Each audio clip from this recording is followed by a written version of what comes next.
సింహాచలం శ్రీ వరాహ లక్ష్మీ నరసింహస్వామి చందనోత్సవంలో గోడకూలి 7 భక్తులు మృతి చెందడంపై AP CM Chandrababu దిగ్భ్రాంతి వ్యక్తం చేశారు. భారీ వర్షాలతో గోల కూడడంతో ఈ ప్రమాదం జరిగిందన్నారు. మరణించిన వారి కుటుంబాలకు ఆయన ప్రగాఢ సానుభూతి తెలియజేశారు. అలాగే మృతుల కుటుంబాలకు 25 లక్షలు, గాయపడ్డ వారికి 3 లక్షల రూపాయల చొప్పున సీఎం చంద్రబాబు ఎక్స్గ్రేషియాను ప్రకటించారు. బాధిత కుటుంబ సభ్యులకు దేవాదాయ శాఖలో అవుట్ సోర్సింగ్ ఉద్యోగం ఇవ్వాలని నిర్ణయించారు.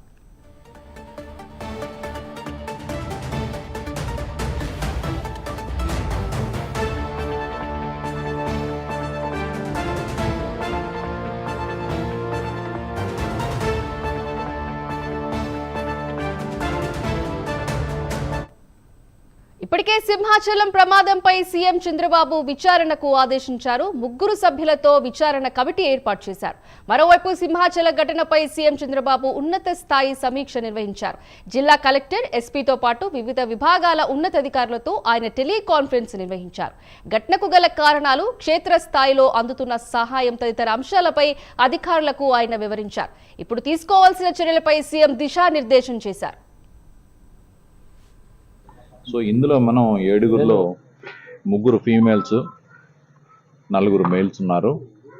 ఈ 3 ఫీమేల్స్ ఎవరు అనేది ఐడెంటిఫై చేయడం అనేది వాళ్ళ దగ్గర ఏ ఆధారాలు లేకపోవడం వల్ల మేము ఐడెంటిఫై చేయలేకపోయాం. కానీ బాడీస్ మాత్రం పోస్ట్ మార్టం కానీ మార్చరీకి షిఫ్ట్ చేయడం అనేది జరిగింది. సో దీంట్లో ఒక మేల్ను కూడా మేము ఐడెంటిఫై చేయలేకపోయాం వాళ్ళ దగ్గర ఏ ఆధారాలు లేకపోవడం వల్ల. సో ఇందులో 3 అయితే డెఫినెట్గా మేము ఐడెంటిఫై చేసాం. వాళ్ళ దగ్గర ఐడెంటిఫై చేయడానికి ఆధార్ కార్డ్స్ ఉన్నాయి.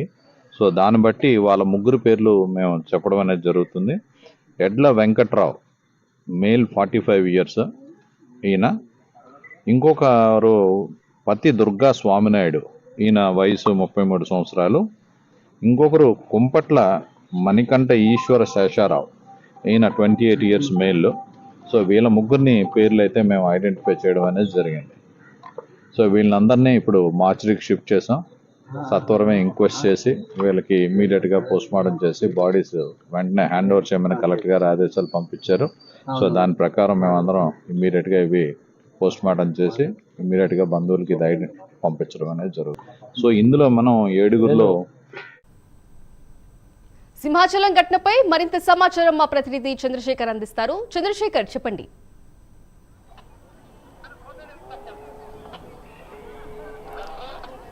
సింధు, ఏదైతే సింహాచలంలో జరిగినటువంటి గోడకూలిన ఘటన ఏదైతే ఉందో, గోడకూలినటువంటి ఘటనకు సంబంధించి ఏపీ సీఎం అయితే ప్రగాఢ సానుభూతి తెలియజేసిన పరిస్థితి కనిపిస్తుంది. ప్రధానంగా చూసుకుంటే ఏదైతే ఈరోజు ఉదయం 3:30 గంటల ప్రాంతంలో చోటు చేసుకున్నటువంటి ప్రమాదంలో దాదాపు 7గురు అయితే మృత్యువాత పడ్డారు. అయితే దీనికి సంబంధించినటువంటి పూర్తి దానిపైన కూడా దర్యాప్తు చేపట్టాలంటూ కూడా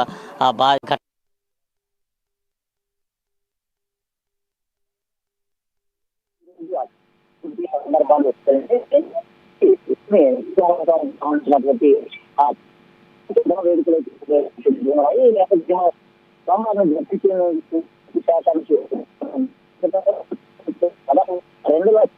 భక్తులు అయితే స్వామివారిని దర్శిస్తున్నారు. ఈ నేపథ్యంలో స్వామివారికి సంబంధించినటువంటి ఏదైతే నదిలోకి దర్శనాలను దర్శిస్తున్నటువంటి నేపథ్యంలో అక్కడ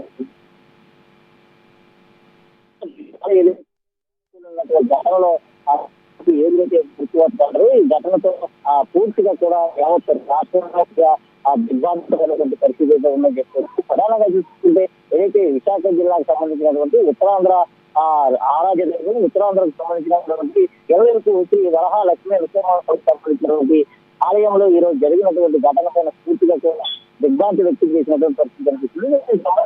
రాష్ట్ర ఉప ముఖ్యమంత్రి కూడా పూర్తిగా అయితే దిగ్భ్రాంతి అయితే వ్యక్తం చేశారు. గత 1000 ఏళ్ల కాలంలో ఇప్పుడు కూడా ఇటువంటి ఘటన విశాఖ సింహాచలంలో చోటు చేస్తున్నట్టు కూడా ప్రతి ఒక్కరు కూడా ఆవేదన అయితే తీసుకుంటుంది.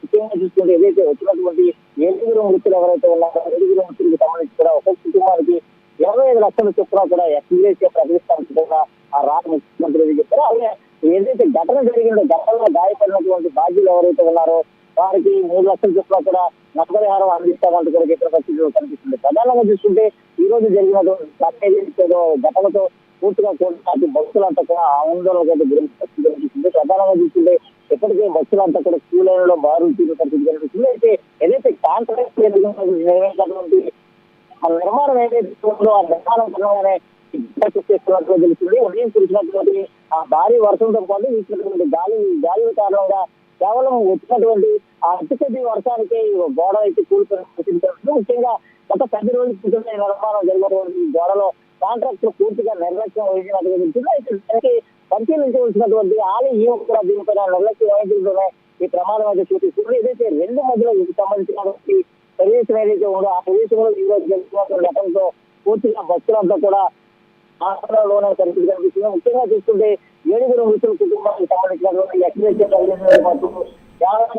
వారికి అయితే కల్పిస్తామంటూ ఆ కాంట్రాక్ట్ బేసిక్ లో ఉద్యోగం కల్పిస్తామంటూ కూడా రాష్ట్ర ముఖ్యమంత్రి ఘటనకు గల కారణాలపైన ముగ్గురు సభ్యులు బృందాలతో రాష్ట్ర ముఖ్యమంత్రి ఆహ్వానించడం జరిగింది. అసలు ఘటన ఏ విధంగా జరిగింది, ఎన్ని గంటల ప్రాంతంలో జరిగింది, దీనికి నిర్లక్ష్యం వహించినటువంటి వ్యక్తులు ఎవరైనా దానిపైన దర్యాప్తు చేపట్టాలని కూడా రాష్ట్ర ముఖ్యమంత్రి భక్తులు కూడా సింహాచలం ఆలయానికి అయితే చేరుకుంటున్నటువంటి పరిస్థితి ఉంది. ముఖ్యంగా చూస్తుంటే ఏదైతే ఆలయానికి సంబంధించినటువంటి ప్రాంతం అంతా కూడా మనం తీసుకొచ్చి ఒకసారిగా పూర్తిగా విజువల్ సందర్భంలో భక్తులంతా కూడా బారులు తీరినటువంటి ప్రదేశం అంతా కూడా ఉందని చెప్పేసి ఏదైతే కాలినడకన వచ్చినటువంటి భక్తులతో పాటు బస్సులతో వచ్చినటువంటి భక్తులు ఆలయంలో కిటకిటలు ఆడిపోవడంతో వారందరినీ కూడా పూర్తిగా ఈ ప్రాంతం అయితే నుంచి వారు వెళ్ళి స్వామివారిని దర్శించుకోవడం సమయం పట్టించుకొని పరిస్థితి ఉంది. అయితే ఇటువంటి పరిస్థితులు ఏమీ లేకుండా కూడా పోలీసులు దాదాపు 2,000 మంది సిబ్బందితో భద్రతా ఏర్పాట్లు చేసినప్పటికీ కూడా ఒకవైపు అయితే లోపల ఉన్నటువంటి క్రౌడ్ కారణంగా ప్రజలంతా కూడా రోడ్డుపైకి రావాల్సిన పరిస్థితి ఉందని చెప్తుంటే అయితే వదిలినటువంటి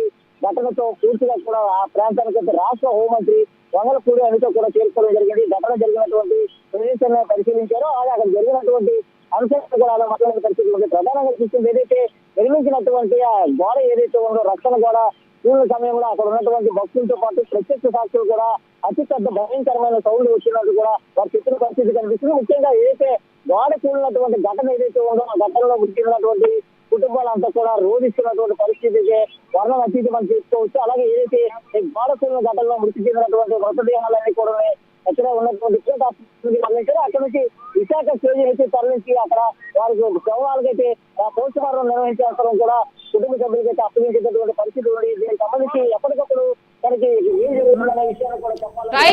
రాష్ట్ర ముఖ్యమంత్రి చెప్పిన పరిస్థితి ఇది ప్రస్తుతం విశాఖ సింహాచలంలో ఉన్నటువంటి పరిస్థితి.